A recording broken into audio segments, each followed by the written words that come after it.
The Tale of Timmy Tiptoes, written and illustrated by Beatrix Potter. I hope you like the story. Once upon a time there was a little fat, comfortable grey squirrel called Timmy Tiptoes. He had a nest thatched with leaves in the top of a tall tree, and he had a little squirrel wife called Goody. Timmy Tiptoes sat out enjoying the breeze. He whisked his tail and chuckled. "Little wife Goody, the nuts are ripe. We must lay up a store for winter and spring." Goody Tiptoes was busy pushing moss under the thatch. "The nest is so snug, we shall be sound asleep all winter. Then we shall wake up all the thinner when there is nothing to eat in the springtime," replied prudent Timothy. When Timmy and Goody Tiptoes came to the nut thicket, they found other squirrels were there already. Timmy took off his jacket and hung it on a twig. They worked away quietly by themselves. Every day they made several journeys and picked quantities of nuts. They carried them away in bags and stored them in several hollow stumps near the tree where they had built their nest. When these stumps were full, they began to empty the bags into a hole high up a tree that had belonged to a woodpecker. The nuts rattled down, down, down inside.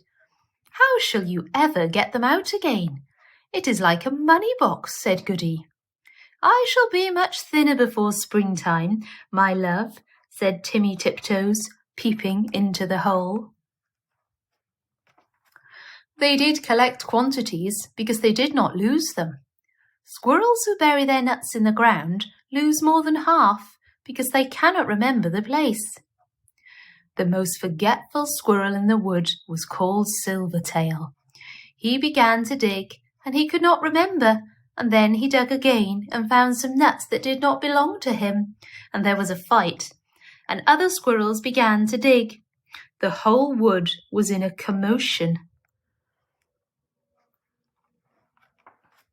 Unfortunately, just at this time, a flock of little birds flew by, from bush to bush, searching for green caterpillars and spiders. There were several sorts of little birds twittering different songs. The first one sang, "Who's been digging up my nuts? Who's been digging up my nuts?" Another sang, "Little bit of bread and no cheese, little bit of bread and no cheese." The squirrels followed and listened. The first little bird flew into the bush where Timmy and Goody Tiptoes were quietly tying up their bags, and it sang, "Who's been digging up my nuts? Who's been digging up my nuts?" Timmy Tiptoes went on with his work without replying. Indeed, the little bird did not expect an answer. It was only singing its natural song, and it meant nothing at all.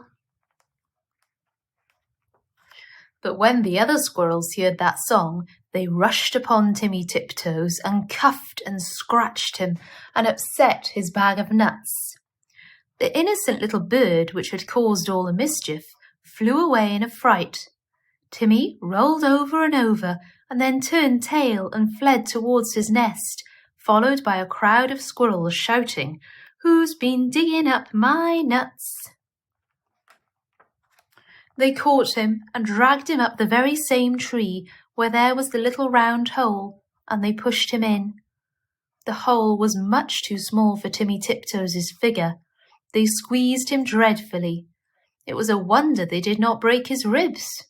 "We will leave him here till he confesses," said Silvertail Squirrel, and he shouted into the hole, "Who's been digging up my nuts?"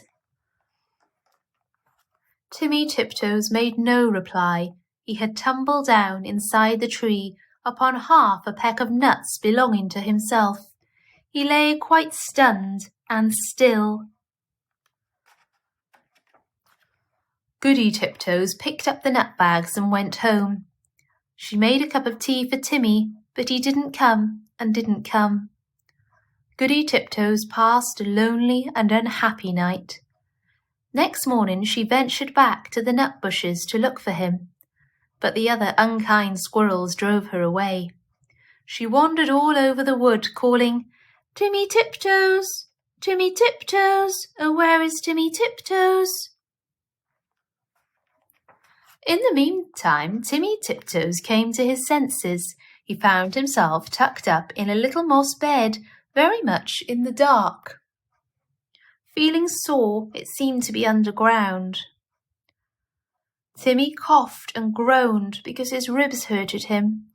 There was a chirpy noise, and a small striped chipmunk appeared with a nightlight and hoped he felt better. It was most kind to Timmy Tiptoes.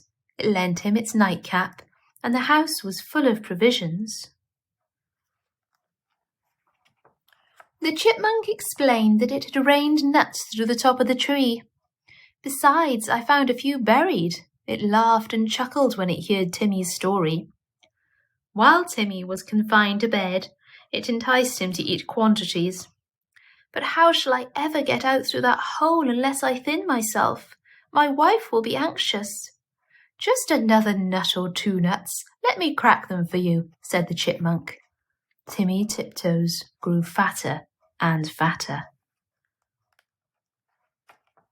Now Goody Tiptoes had set to work again by herself. She did not put any more nuts into the woodpecker's hole, because she had always doubted how they could be got out again. She hid them under a tree root. They rattled down, down, down. Once, when Goody emptied an extra big bagful, there was a decided squeak, and next time Goody brought another bagful, a little striped chipmunk scrambled out in a hurry. "It is getting perfectly full up downstairs. The sitting room is full, and they are rolling along the passage, and my husband, Chippy Hackee, has run away and left me. What is the explanation of these showers of nuts?" "I am sure I beg your pardon. I did not know that anybody lived here," said Mrs. Goody Tiptoes. "But where is Chippy Hackee?" "My husband, Timmy Tiptoes, has run away too." "I know where Chippy is. A little bird told me," said Mrs. Chippy Hackee. She led the way to the woodpecker's tree, and they listened at the hole.